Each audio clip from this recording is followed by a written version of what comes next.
Hey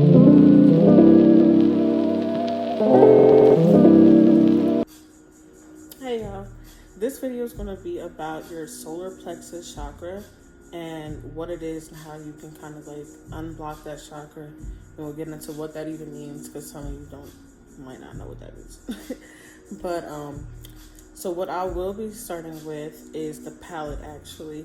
If you haven't actually gotten a chance to read the last version of the palette or the edition, I will definitely leave a link in the description below.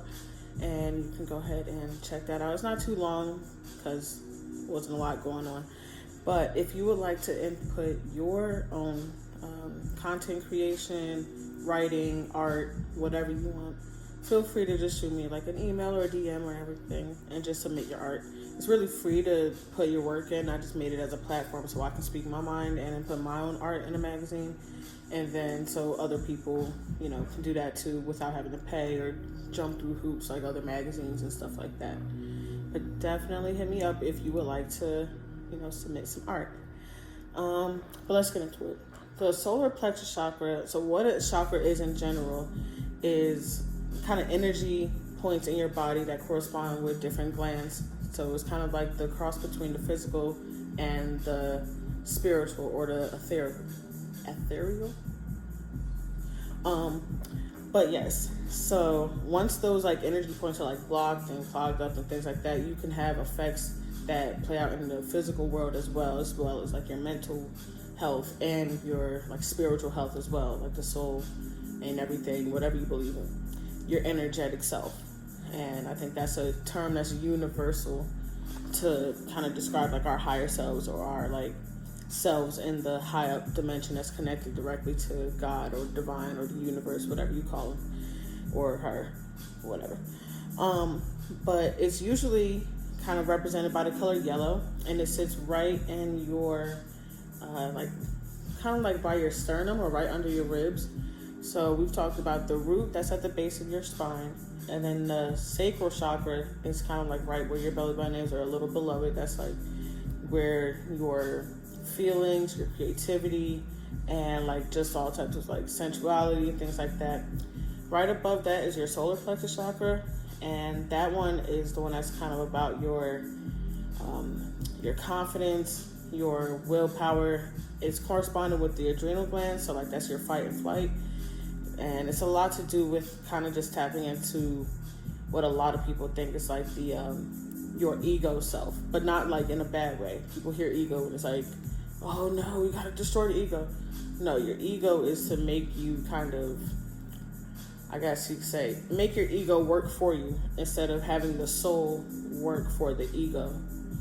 Because working for your ego is actually just working for the flesh. And, the flesh is the part of you that's a lower vibration. That's why it's solid. And the part of you that's a higher vibration is in the chakras that are coming up next in the other videos. So you guys stay tuned for those. But the solar plexus is actually the last chakra that has anything to do with the physical world. That affirmation that you can tell yourself to kind of speak affirmations to that solar plexus chakra would start with things like I can. So like things that have to do with your willpower and everything like that. So beforehand, like the root chakra was, it was I am. That's like talking about your solid being, your safety, your security and everything. Then we move up to the belly button, and that's your sacral chakra, and that's a I feel affirmation prompt, basically. And that's pretty much going to, prompt your your sacral chakra to heal. Same with your solar plexus chakra. Those prompts for your affirmations can start with I can. So it's like, I can go do what I need to do and pay my bills. I can be an astronaut. Everyone can do it. Like, you just have to make yourself able to. Like, if I wanted to change careers right now and say I wanted to be an astronaut, can I do it exactly in this moment and walk into NASA saying I want to go into space? No, I cannot. But I can make myself able to if I was to go back to school and do years and years of other rocket science and stuff like that. And then boom, I'm an astronaut. So in the physical realm, things take a little longer to manifest because we have the limitations of space and time and physicality. Whereas in the astral plane, you think of something and it's immediately there. We can still manifest like that in the physical plane. It's just, like I said before, going to take time because of physical limitations. And somehow we added more limitations onto that with, like, of course, I could see a system being very useful to vet astronauts. So no one can randomly just walk into a building saying, I want to go into space. I'd be okay with someone telling me, y'all want to go up to space, but I'm not going to be spending the money for it. You want to pay to go up into space? Sure, bro. But I digress. You can even wear clothes. Sorry, I know I just jumped right back into it, but you can even wear just like yellow into your wardrobe in general. You can wear crystals. Some of the crystals that correspond to it is like yellow citrine. There's not a lot of yellow crystals that I could think of right now off the top of my head.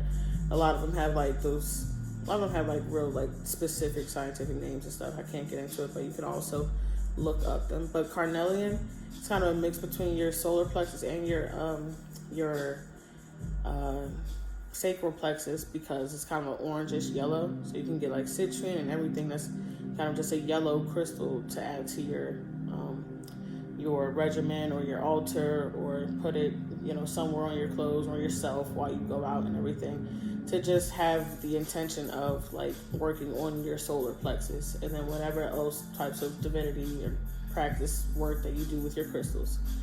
But we see a lot of references about the solar plexus even in like pop culture, like with Beyonce doing Lemonade and wearing a lot of yellow. It was supposed to be kind of referencing to like Oshun. And if you're not familiar with Oshun, that's one of the deities in Yoruba religion or kind of practice or divinity.